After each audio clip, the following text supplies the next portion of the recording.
150 BC, Marcus Porcius Cato, a Roman orator and the great-grandfather of Julius Caesar's famous enemy, walks the halls of the Roman Senate, but he is oblivious to his surroundings.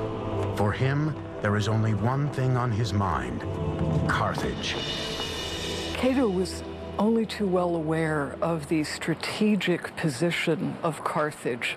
He could see that as long as Carthage was an independent stronghold, it was too close to Sicily and Italy to be allowed to harass shipping or maintain a military presence. He wanted it completely wiped out. Now in Carthage's one-time ally and neighbor, Numidia, starts to encroach on southern Carthaginian territory. Carthage feels obliged, and rightfully so, to defend itself, but there's a caveat. Since the Second Punic War, Carthage has promised Rome never to take up arms against anyone whatsoever without the consent of Rome. Rome sends a commission down to arbitrate this beef between Numidia and Carthage, and one of the deputies on that commission is Cato. And when Cato sees the prosperity with which Carthage has bounded back since the Second Punic War, he goes right back to Rome. He rails against the Senate that this prosperity means one thing and one thing only: Carthage is going to be at our doorstep with arms in no time. No matter what speech he makes, roads, politics, taxes, he always ends with ceterum censeo Carthaginem esse delenda, which means, furthermore, I say Carthage should be destroyed. Now, Carthage, feeling it's going to be annihilated, no help from Rome, takes up arms. Rome sends an army down to Carthage. Rome tells Carthage, you have to abandon and evacuate your city. Carthage refuses. Thus starts the Third Punic War. But now Rome has got a problem, because the strongest fortifications in all of antiquity at that time are the walls of Carthage.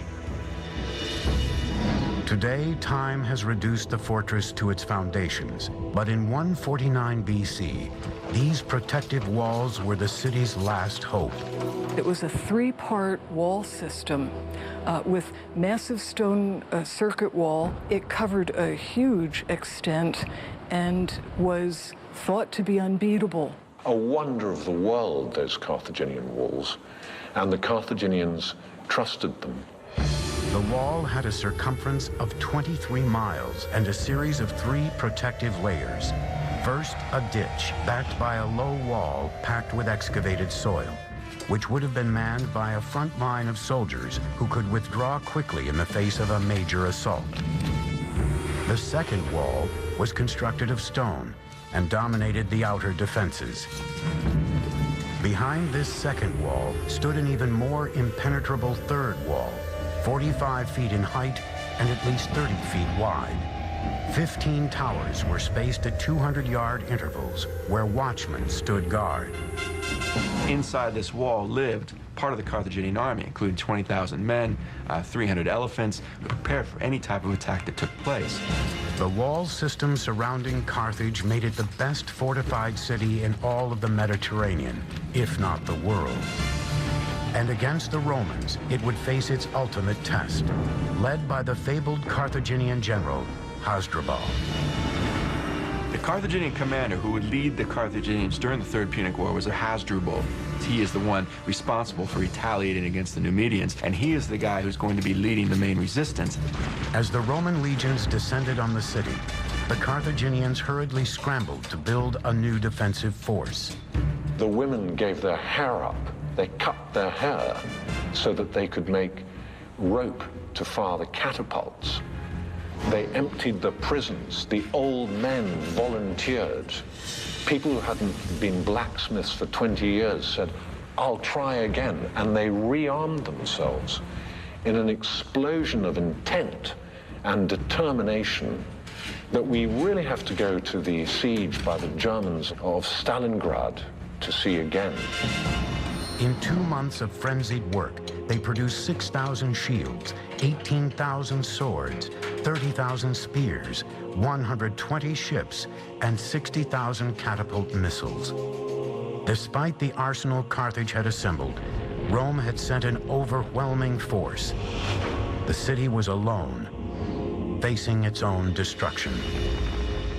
There was no area left alone without Rome or Roman allies, with none of the colonies in a position to stand up to Rome. Carthage was left on her own. The city hunkered down behind its immense fortifications, hoping against all odds that their walls would repel the impending Roman invasion. Carthage held off the Roman attack for 3 years. And even in the last days after the Romans broke through the walls, it took 7 days before they could get to the top of the citadel, of moving through town like a juggernaut. The Roman siege squeezed the life out of the city from the outside. And eventually, although the immense land wall was never breached, the Romans managed to scale those at sea. Inside the city, the fighting continued street by street. Few Carthaginian snipers were left, but they were so fierce that the Roman commander Scipio Aemilianus ordered the city to be set on fire and leveled. Thousands of Carthaginians were burned alive in the blaze. It was a firestorm. It must have been hellish for the residents, people fleeing.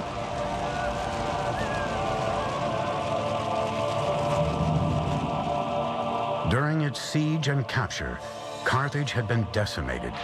The city's population fell from 500,000 to 50,000. The survivors were sold as slaves, never to return home.